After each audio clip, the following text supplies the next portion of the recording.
So doing a little quick upgrade on the Tisas 1911.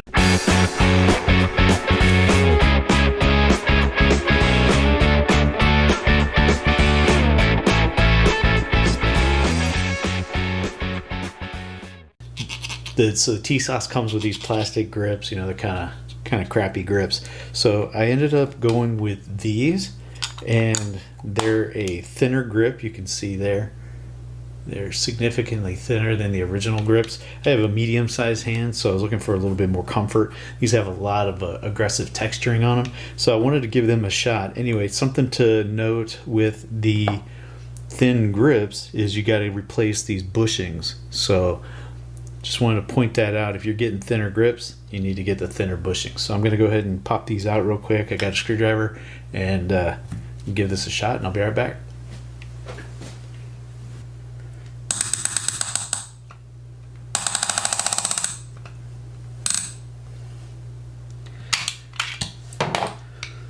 It does feel like there's a little bit of Loctite in here, maybe some blue Loctite or something.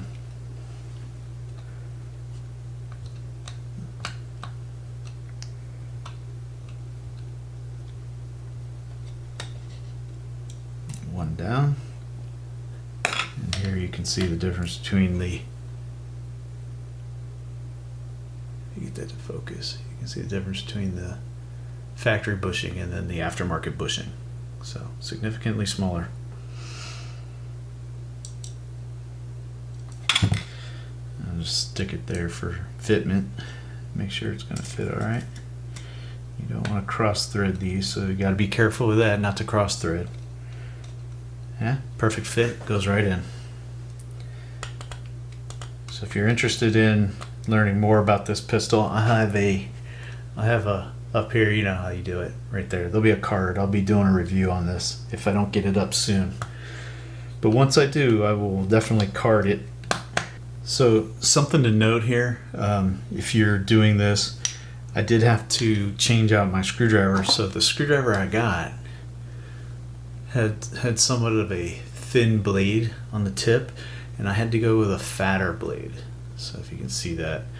Because if the blade is too thin, what happens is you end up, you guys see that, you end up marring it up a little bit, and the metal's kind of soft, and these are in there fairly tight. So, and there's definitely Loctite on these screws.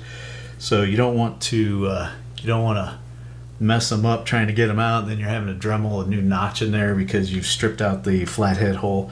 So make sure you have a wide enough flathead bit that when you go to take it out, it fits in there properly. Anyway, I just thought a little PSA there was important. Learn from my mistake. It started to strip out pretty bad, and it could have gotten ugly if I had to take a Dremel to it to get it out the rest of the way. So learn from my mistakes. And just hand tighten these guys in there so you can see what you ended up working with. It's pretty good looking, and it does come with the thinner screws in the Cool Hand kit that you get from Amazon. So pretty cool. G10, good looking little grip. I like it. They have a bunch of different colors, and these were on sale, so I got these for a pretty decent price. I'll throw a link in the description below, see if you want to get something. But they do have the desert ones that are being put on the SIGs, so if you like that pattern, you can definitely pick those up for yourself. So I'm gonna keep going here.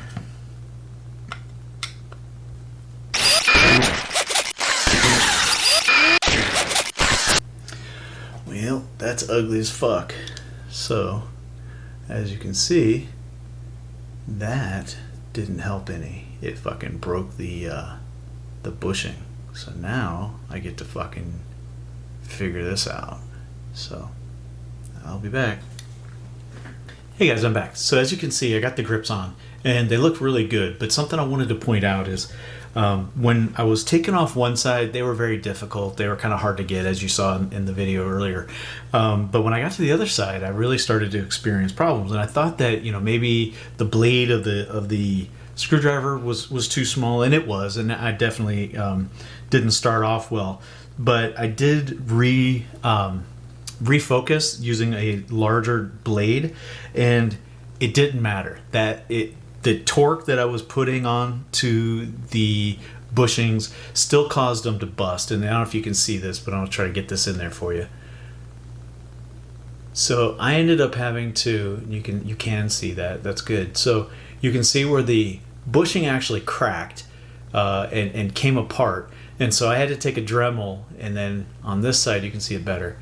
I had to put a deeper cut in there, and by putting in a deeper cut I was able to get more leverage when I started cranking down on it with the screwdriver, and I was able to finally get it to break. Now I did consider using some heat, maybe putting a torch on it or something, but I was able to get it off finally after using the Dremel. I was getting concerned that I was going to have to take it to a gunsmith or have to have it drill and tapped for these screws, but luckily I didn't have to deal with that. So just a word of caution, maybe some penetrating oil or something to help break up that Loctite in there, because it was super hard to get off.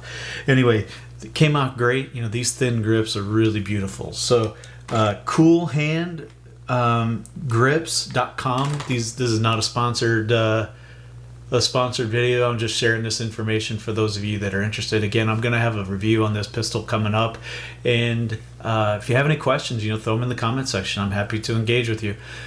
So like anything, guys, if you like my videos, give them a thumbs up. If you haven't subscribed yet, please consider a subscription. That's what really motivates me to keep making these videos for you guys. I don't make a lot of money off of YouTube, and any money that I do make, I put back into videos for y'all. So subscriptions are what keep me doing it. Again, if you have any questions, throw them in the comment section, and follow me on my other social media platforms, Instagram.com. I pretty active over there, daily content, not always gun related, but the majority of it is. And then BitChute.com is a alternative site for uploading content. BitChute.com, you'll find the link for that in the description, and I also have a Facebook page. Any videos I post are also announced up on there, so if you haven't hit the bell icon and you want to be aware of when I'm posting videos, you can follow me on my Facebook page. All links are in the description below, and until next time, see you later, guys. Bye.